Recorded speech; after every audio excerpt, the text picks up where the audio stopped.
वो कार आफरी, कार कुशा, कारसाज, वो शख्स जिसने पाकिस्तान की सियासी और जमहूरी तारीख के तमाम सफ़े फाड़कर, तमाम पेज फाड़कर एक नई जमहूरी किताब लिखने का ऐलान किया है। मेरे साथ नारा लगाएं, इस्तकबाल करें, शेर शेर। तशरीफ लाते हैं मुस्लिम लीग नून के कायद मोहम्मद नवाज शरीफ।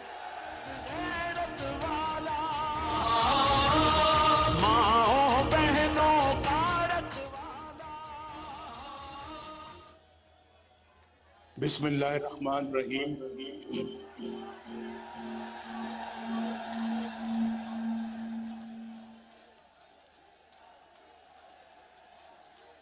मौलाना फजल रहमान साहब जब तशरीफ लाए, उनकी खिदमत में मेरा सलाम अर्ज़ करें।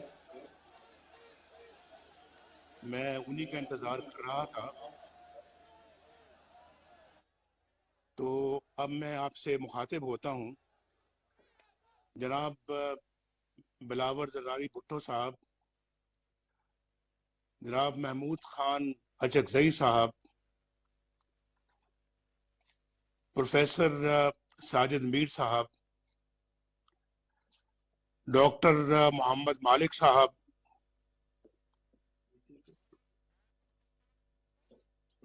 डॉक्टर जहांजेब जमालदीनी साहब, मियाँ इफ्तिखार खान साहब, जनाब अवैस नूरानी साहब, जनाब अहमद नवाज जदून साहब, जनाब शाहिद खाकान अब्बासी साहब, मरियम नवाज शरीफ साहिबा और स्टेट सेक्रेटरी खुरम दस्तगीर साहब, और मेरे बहुत ही प्यारे गुजरांवाला के भाइयों, बहनों और बुजुर्गों, अस्सलाम वालेकुम।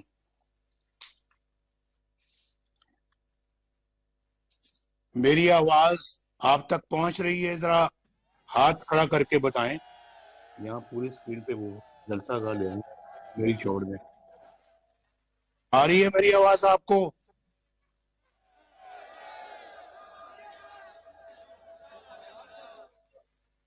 आपको मालूम है कि मेरा आपके साथ क्या रिश्ता है? गुजरांवाला वालों, आपको मालूम है कि नवाज शरीफ का आपके साथ क्या रिश्ता है? आपकी आवाज मुझ तक नहीं पहुंच रही, जरा जोरदार आवाज से बताओ। ये ठीक था। मेरा आपके साथ बड़ा गहरा रिश्ता है, और कुछ लोगों की ख्वाहिश है कि मेरी आवाज आप तक ना पहुंचे और आपकी आवाज मुझ तक ना पहुंचे, लेकिन वो अपने मकासद में, अपने मजमूम मकासद में नाकाम रहेंगे, क्योंकि मेरा आपके साथ बड़ा गहरा रिश्ता है, बड़ा अनमोल रिश्ता है। और मैं जब भी गुजरांवाला आया, मुझे आप लोगों ने बड़ी मोहब्बत दी, और आज तो आपने, गुजरांवाला ने कमाल कर दिया है, कमाल। मैं इस मोहब्बत की गरमाइश हजारों मील दूर महसूस कर रहा हूं। गुजरांवाला ने हमेशा नवाज शरीफ के साथ वालेहाना मोहब्बत की है। आज तो आप बेमिसाल मोहब्बत का सबूत दे रहे हैं, और आज आपको मालूम है कि 3 साल के बाद आज मैं आपसे मुखातिब हो रहा हूं। इन 3 सालों में बहुत कुछ बदल गया। मैं जिन चेहरों को हंसता मुस्कुराता छोड़कर गया था, वो चेहरे आज मुझे उदास नजर आ रहे हैं। मैं अपनी माओ, बहनों, बेटियों के चेहरों पर फैली हुई परेशानी देखकर बहुत दुखी हो रहा हूं। क्या बताऊं, दिल तो चाहता है कि नवाज शरीफ आपके दरमियान आकर बैठे, आपसे कहे कि मुझे अपने दिल का हाल सुनाओ, कुछ मेरी सुनो, कुछ अपनी सुनाओ, और आपसे पूछूं कि वो चमकते जमकते चेहरे जो मैं छोड़कर आया था, कहां चले गए? उन चेहरों की रौनकें कहां चली गईं? और आप किस हाल में हैं? मुझे बताएं, आप किस हाल में हैं? आप पर क्या बीत रही है? वक्त कैसे गुजर रहा है? अपने बाल बच्चों की सुनाओ, वो किस हाल में हैं? रोजगार है या नहीं है? चूल्हा जलता है या बुझ गया है? 2 वक्त की रोटी भी मिलती है या नहीं मिलती? घर में आटा, चीनी, दाल है या नहीं है? बिजली और गैस का बिल देते वक्त आप पर क्या गुजरती है? सुना है बिजली का बिल देते वक्त आपके आंसू निकल आते हैं। ये बात सही है? अभी चंद दिन पहले मैं लोगों के जज्बात सुन रहा था, टीवी पर भी और सोशल मीडिया पर भी उनकी बातें सुन रहा था। उनके आंसू निकल रहे थे जब वो बिजली की बिल की बात कर रहे थे। लेकिन अब तो सुना है कि दवाइयां भी आपकी पहुंच से बाहर हो गई हैं, और दवाइयां 250% महंगी हो गई हैं। ये बात दुरुस्त है? आपको मेरी आवाज पहुंच रही है? आज गरीब और बीमार आदमी कहां से अपना इलाज करवाता है? कैसे इलाज करवाता है? नारे तकबीर! देखो देखो कौन आया, देखो देखो कौन आया, मुक्या तेरा सोनियाजी, मुक्या तेरा सोनियाजी, मुक्या तेरा सोनियाजी। पीडीएम जिंदाबाद, पीडीएम, पीडीएम, पीडीएम। खादे मिल्लत इस्लामी हजरत मौलाना फजलुर रहमान, बिलावल भुट्टो साहब, मरियम नवाज साहिबा। मौलाना फजलुर रहमान साहब को वेलकम कहता हूं, उनको खुशामदीद कहता हूं, और मौलाना साहब की खिदमत में गुजारिश करना चाहता हूं कि मैं अभी 3-4 मिनट पहले मौलाना साहब मैंने अपनी गुफ्तगू शुरू की है। मुझे बहुत खुशी है कि आप तशरीफ ले आए हैं, और मैं आपको दिल की गहराइयों से आपको खुशामदीद कहता हूं, अपनी तरफ से भी और ये पीडीएम के जलसे की तरफ से भी और पूरे पंडाल की तरफ से भी। तो मैं बात कर रहा था कि आज तो दवाइयां भी पहुंच से बाहर हो गई हैं, और गुर्दे के मरीज, गरीब मरीज डायलिसिस भी नहीं करा सकते, जो हमारे जमाने में मुफ्त था। और आज सुना है कि 5,000 रुपए वसूल किए जाते हैं इन परेशान हाल गुर्दों के मरीजों से ये किधर जाए? इस महंगाई के तूफान में तो आज बच्चों को स्कूल भेजने के लिए भी आपके पास पता नहीं फीस है या नहीं है। इलाज कहां से कराएंगे? और बच्चों की किताबों और कपड़ों के लिए पैसे हैं या नहीं है? अभी सर्दियां आ रही हैं, उनके लिए गर्म कपड़ों के लिए आपके पास पैसे हैं या नहीं है? मुझे जरा बताएं, ये पता लगना चाहिए मुझे। और जो लोग किराए के मकान में रहते हैं, वो आजकल किराया कहां से दे रहे हैं? गरीब बेटियों की शादियां कैसे हो रही हैं? सुना है सोने की कीमत 1,10,000 रुपए तोला हो गई है। कोई मुझे बताएगा कि बच्चियों के हाथ कैसे पीले होंगे? कैसे वो अपनी शादी रचा सकेंगे? रुपए की कदर मिट्टी में मिल गई है, मिट्टी में। और जैसे जैसे रुपए की कीमत गिरती है, हर पाकिस्तानी गरीब से गरीब तर होता चला जाता है। बाजार में 100 रुपए लेकर जाने वाला शख्स मुझे बताए कि 100 रुपए में क्या मिलता है? 100 रुपए में कुछ आता भी है या कुछ खरीदा भी जाता है या नहीं? और फिर मुझे बताएं कि मेहनत कशों का क्या हाल है, जिनकी आमदनी 20,000 रुपए या उससे कम है। वो कैसे जिंदगी गुजार रहा है? वो कैसे गुजारा कर रहा है? जो कहते थे हम 1 करोड़ नौकरियां देंगे, उन्होंने तो 1.5 करोड़ लोगों को बेरोजगार कर दिया है। मैंने तो अभी 20,000 रुपए वाले आमदनी के लोगों की बात की थी, लेकिन जो बेरोजगार हैं वो कैसे जिंदगी गुजार रहे हैं?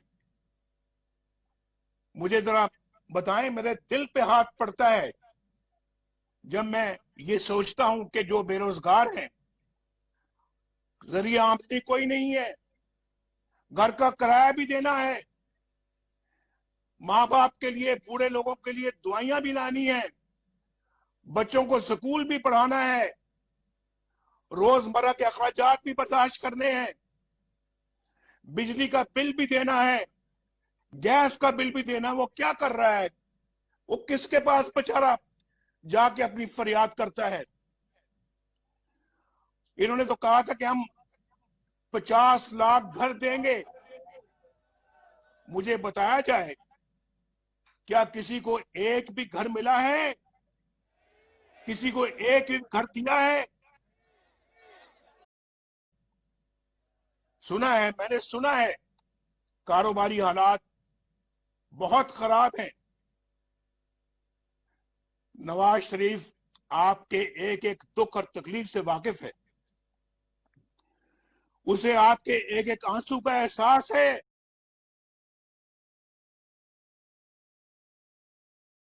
जब वो देखता है कि गरीब आदमी इन मुसीबतों में गिरफ्तार है,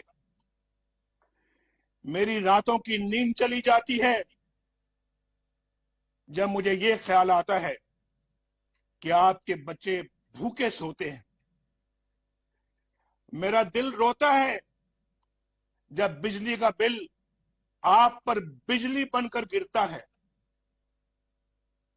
आपको पहुंचाया जाने वाला हर जख्म नवाज शरीफ के दिल पर लगता है।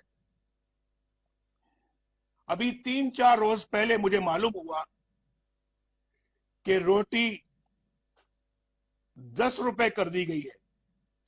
क्या ये बात दुरुस्त है? मेरे भाइयों मुझे बताओ, रोटी वाकई 10 रुपए कर दी गई है?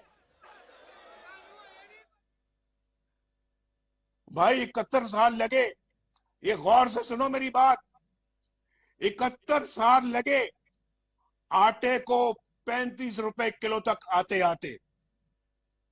यानी 71 सालों में आटा जो है वो 35 रुपए किलो तक पहुंचा, और सिर्फ पिछले 2 सालों में ये 35 से 75 रुपए हो गया है।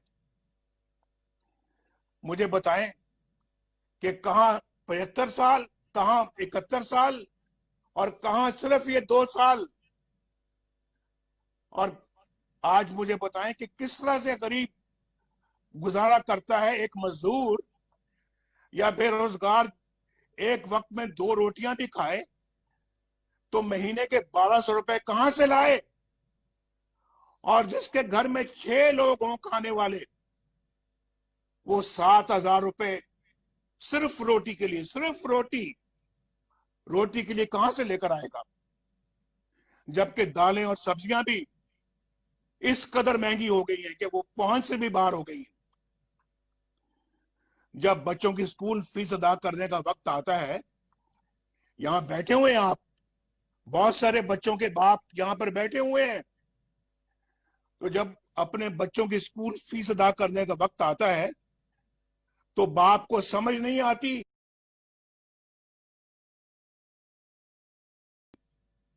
कि बच्चों की तालीम जारी रखे या उनके मुंह में नवाला डाले, उनके मुंह में खाना डाले। इस हुकूमत ने गरीब अवाम को जीते जी मार दिया है। न जाने किस मुंह से ये लोग मीडिया पर आते हैं, बेशर्मी के साथ इधर उधर की कहानियां सुनाकर चले जाते हैं। आप रोज ये तमाशा देखते हैं टेलीविजनों के ऊपर। भाई, आपको गुजरांवाला के मेरे भाइयों, आपको मालूम होना चाहिए, मैं आपसे पूछता हूं, इन तमाम मुसीबतों का जिम्मेदार कौन है? इस सारी तबाही का मैं किसके साथ इल्जाम दूं? गुजरांवालों के मेरे भाइयों साथियों, इस बर्बादी पर अवाम किसका गिरेबान पकड़े? इमरान नियाजी का या फिर उसके लाने वालों का? इसका जवाब आप भी सोच समझ कर दें। इमरान नियाजी का या फिर उसके लाने वालों का गिरेबान पकड़े? किसका गिरेबान पकड़े? मैं किसके हाथ पे अपना लहू तलाश करूं? आप बताएं, गुजरांवाला के भाइयों और बहनों, असल कसूरवार कौन है? आपका वोट किसने चोरी किया? इलेक्शनों में किसने धांधली की? पोलिंग एजेंटों को किसने निकाल बाहर किया? जो वोट आपने डाला था वो किसी और के डब्बे में कैसे पहुंच गया? किसने पहुंचाया? किसने पहुंचाया? आपके वोटों पर 2-2 मोहरें किसने लगाई? और फिर रात के अंधेरे में आरटीएस किसने बंद किया? नताइज, इलेक्शनों के नताइज क्यों रोके रखे गए? बताएं मुझे, आप क्यों रोके रखे गए? इसका जवाब चाहिए हमें। क्यों बैन अक़वामी इदारों ने इलेक्शन की शफाफियत पर उंगलियां उठाई और हारी हुई पीटीआई को किसने जितवाया? वोट आपकी एक मुकद्दस अमानत है। आपकी इस अमानत में किसने खयानत की? मुझे पता लगना चाहिए और आपको भी पता लगना चाहिए। ये हमारा सवाल है, इसका जवाब हम लेकर छोड़ेंगे। किसने सिलेक्टेड हुकूमत बनवाने के लिए हॉर्स ट्रेडिंग का बाजार दोबारा गर्म किया? और किसने अवाम के इंतखाब को रद्द करके अपनी मर्जी की हुकूमत बनाई? नालायक और नाहिल इमरान नियाजी को किसने वजीर आजम बनाया? बताएं, किसने बनाया? गुजरांवाला वालों, बताओ, उंगली किसकी तरफ उठती है? किसकी तरफ उठती है उंगली, बताओ। आप बताएंगे या फिर मैं बताऊं? और डरेंगे नहीं आप। अगर डरेंगे, जो डर गया वो मर गया। डरना नहीं है। और गुजरांवाला के अवाम तो वैसे कभी नहीं डरते। गुजरांवाला के अवाम तो बड़े दिलेर लोग हैं, जुर्रतमंद हैं, शेर हैं, शेर। आज आप गीदड़ नहीं है, आप गाय भैंसे नहीं है, आप भेड़ बकरियां नहीं है कि जिधर कोई हांकेगा आप हांके जाएंगे, जिधर कोई चलाएगा आप चलते जाएंगे। आप बाज़मीर लोग हैं, बाज़मीर। आप अपना जमीर कभी नहीं बेचेंगे। आज खड़े होना होगा, आज उठना होगा। जिसने पाकिस्तान के साथ या आपके साथ ये जुल्म किया है, उसके खिलाफ सीसा पिलाई हुई दीवार बन के आपको खड़ा होना होगा। और इसका आगाज गुजरांवाला के अवाम आज करेंगे इंशाअल्लाह। और ये लहर पूरे पाकिस्तान में फैलेगी। बोलो गुजरांवाला वालों, आप इसका आगाज यहां से करोगे आज? जरा जोर से बताओ कि आवाज टीवी की जरा कम आ रही है। आप मुझे बताएं, पिछले 73 साल से मुतवातर मुल्क के हालात खराब होते जा रहे हैं। हमारे दौर में हालात अच्छे हो रहे थे, लेकिन उसे भी बर्बाद करके रख दिया गया। याद करो, आज से 3 साल पहले कितना अच्छा दौर था, उसको खत्म कर दिया गया। इस सियासी अदम इस्तेकाम ने मैशत को संभलने नहीं दिया और अवाम की कमर तोड़कर रख दी। इसकी क्या वजह है? क्यों पाकिस्तान में कानून की हुक्मरानी ना आ सकी? क्यों अवाम इंसाफ से महरूम है? कई लोग क्यों इंसाफ हासिल करने की तगोदो करते रहे, दुनिया से रुखसत हो गए। और दूसरी तरफ एक मखसूस तबका, उसकी तरफ कोई आंख उठाकर नहीं देख सकता। क्यों आइन को तोड़ने वाले, क्यों आइन शिकन दंदनाते फिरते हैं, लेकिन उनसे कोई पूछने की जुर्रत नहीं कर सकता। ये दोहरा मेयार ये पाकिस्तान में नहीं चलेगा। अब ये नहीं चलेगा और ना हम चलने देंगे इसको। गुजरांवाला के अवाम, इस बात का अहद करो नवाज शरीफ के साथ।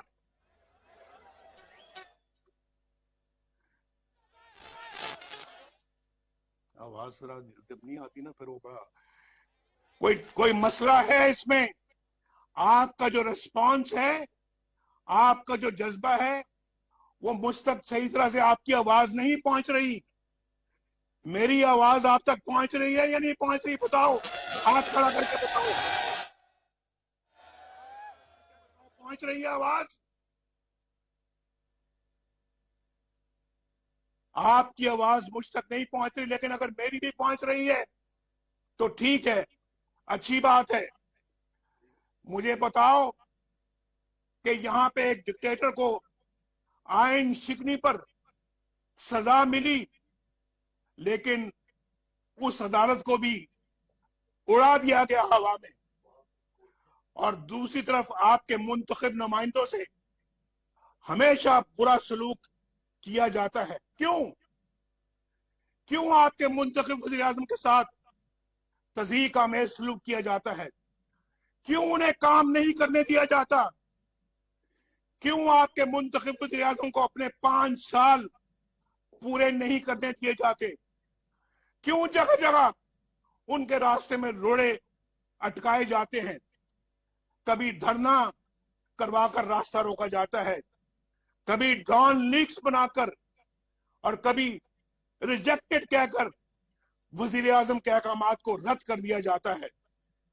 मैं हैरान होता हूं कि जितना वक्त इन आइन तोड़ने वालों ने साजिशों पर जाय किया, उसका आधा वक्त भी अगर दिफा पर सर्फ किया जाता तो मुल्क बहुत सी कबातों से बच जाता। उसके बाद क्या होता है? उसके बाद पनामा की साजिश होती है। पनामा का कोई और मकसद नहीं था, सिर्फ एक कि मुल्क को कमजोर करना और हुकूमत को गिराना, नवाज शरीफ को निकलवाना, नवाज शरीफ को डिस्क्वालीफाई करना। इस सब के बावजूद हमने अल्हम्दुलिल्लाह इन धरनों के बावजूद, इन मुश्किलात के बावजूद, आप गवाह हैं गुजरांवाला वालों, ना सिर्फ हमने काम करके दिखाया बल्कि दुनिया से भी अल्लाह के फजलो करम से अपना लोहा मनवाया। अल्हम्दुलिल्लाह हमने सस्ती बिजली बनाकर पाकिस्तान को अंधेरों से निकाला, मुल्क में अमन कायम किया, दहशतगर्दी खत्म की, कारोबार चलना शुरू हो गया और गुर्बत और बेरोजगारी खत्म होना शुरू हो गई।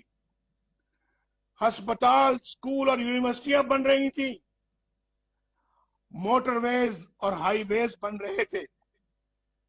आज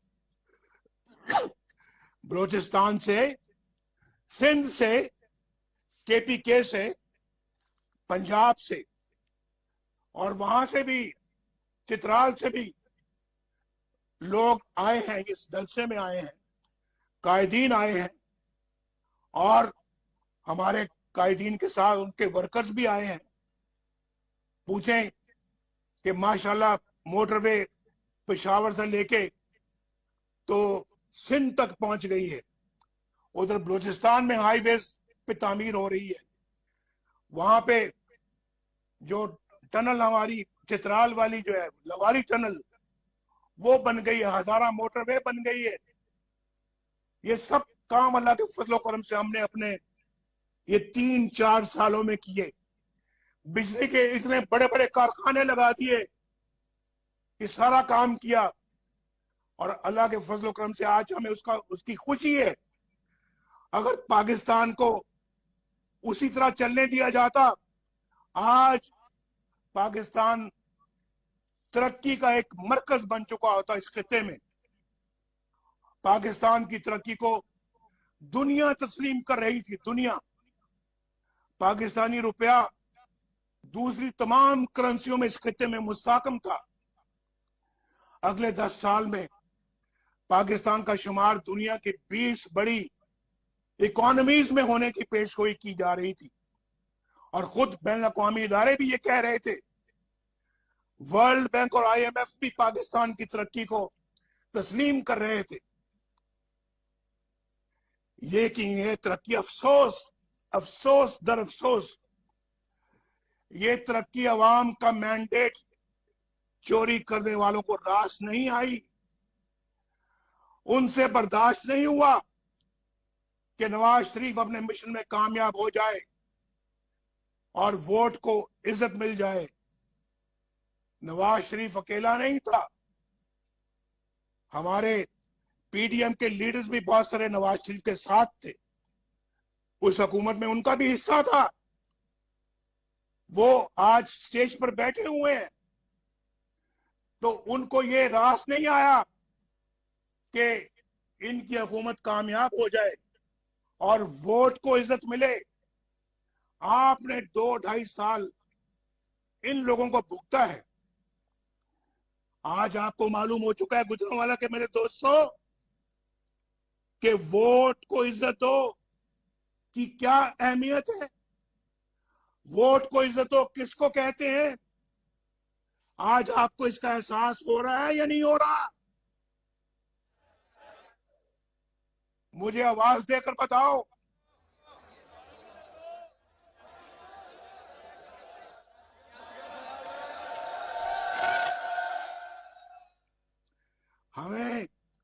हमें ये गद्दार करार देते हैं। हमें ये गद्दार करार देते हैं। ये कोई नई बात नहीं है, गुजरांवाला को परेशान ना होना, ये कोई नई बात नहीं है। पाकिस्तान के बनने से लेकर आज तक डिक्टेटरों ने सियासतदानों को इन्हीं तमगों से नवाजा है। कभी मादरे मिल्लत फातिमा जना को गद्दार करार दिया गया, कभी हुसैन शहीद सोहरवर्दी को गद्दार ठहराया गया, कभी बाचा खान और मौलवी फजल हक मुल्क दुश्मन करार पाए, कभी मरी, कभी मैंगल और कभी बजंजो गद्दार बने। और जब ये इल्जाम मशरकी पाकिस्तान में शेख मुजीबुर रहमान पर लगाया गया तो उसके नतीजे में मशरकी पाकिस्तान बांग्लादेश बन गया। और आपने देखा अपनी आंखों से कि ढाका में जनरल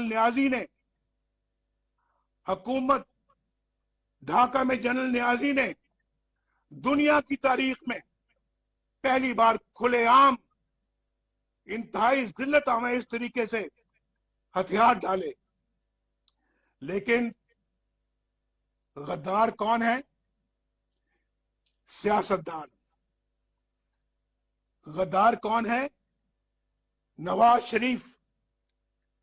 गद्दार कौन है? मोहतरमा बेनजीर भुट्टो। गद्दार कौन है? वली खान। गद्दार कौन है? अकबर बुख्ती या फिर महमूद खान अचकजई, जो हमेशा दस्तूर और आइन की बात करता है। और कौन गद्दार है? ये सब लोग जो स्टेज पर बैठे हुए हैं, सब कायदीन, सब गद्दार है, क्योंकि ये आइन और कानून की बात करते हैं। और मुहिब्बे वतन कौन है? मुहिब्बे वतन कौन है? जिन्होंने आइन को तोड़ा, जिन्होंने आइन को रोंद डाला, जिन्होंने मुल्क को दो टुकड़े कर दिया, ये सब मुहिब्बे वतन है। मेरे गुजरांवाले के भाइयों और बहनों, तारीख और हकायक बड़े तल्ख हैं, लेकिन पाकिस्तान एक अमन पसंद मुल्क है। हम अमन चाहते हैं, लेकिन खुददारी के साथ, बराबरी के साथ, इज्जत नफ्स के साथ, और मुल्क के अंदर भी इज्जत नफ्स के साथ रहना चाहते हैं। हम ज़मीर के खिलाफ काम करने वाले लोग नहीं हैं, बाज़मीर लोग हैं, बेज़मीर लोग नहीं हैं हम। और फिर मुल्क से बाहर भी, इसलिए जब भारत ने 5 एटमी धमाके किए तो हमने उसका जवाब 6 एटमी धमाकों से दिया। लेकिन जब उन्होंने अमन की बात की तो हमने हमेशा मुस्बत जवाब दिया। हमारे दौर में भारत के वजीर आजम पाकिस्तान आए, आपने अपनी आंखों से देखा। और वजीर आजम वाजपेयी मीनारे पाकिस्तान गए और वहां जाकर अपने हाथ से पाकिस्तान के बारे में इंतहाई उम्दा अल्फाज तहरीर किए। कोई जाके विजिटर्स बुक को जाके पढ़े, उस इबारत को पढ़े और फिर बताए कि क्या वो पाकिस्तान बेहतर था या आज का पाकिस्तान। क्यों आज दुनिया हमारी बात सुनने को तैयार नहीं है? क्यों हम एतबार इस कदर खो चुके हैं कि हमारे करीबी दोस्त ममालिक भी आज हमारे साथ नहीं है? सऊदी अरब, जो हमारा बहुत काबिल एतमाद दोस्त है, भाइयों से बढ़कर भाई है, क्यों हमने उसे इतना खफा कर दिया कि वो आज हमसे बात करने को तैयार नहीं है? तमाम तर अक़वाम मुत्तहिदा की करारदादों के होते हुए भी क्यों हम आज निहत्ते कश्मीरियों पर होने वाले मजालिम के खिलाफ आवाज उठाने के काबिल नहीं है? भारत ने एकतरफा तौर पर कश्मीर को अपना हिस्सा करार दे दिया। क्यों हम एक करारदाद भी पेश नहीं करवा सके? उल्टा अपने ही वजीर आजम आजाद कश्मीर पर गद्दारी का मुकदमा दर्ज करा दिया। ये क्या है? क्या ये आपको जमीर फरोशी कबूल है? ये कश्मीर फरोशी क्या ये आपको कबूल है? मैंने अपने 35 साल सियासी कैरियर में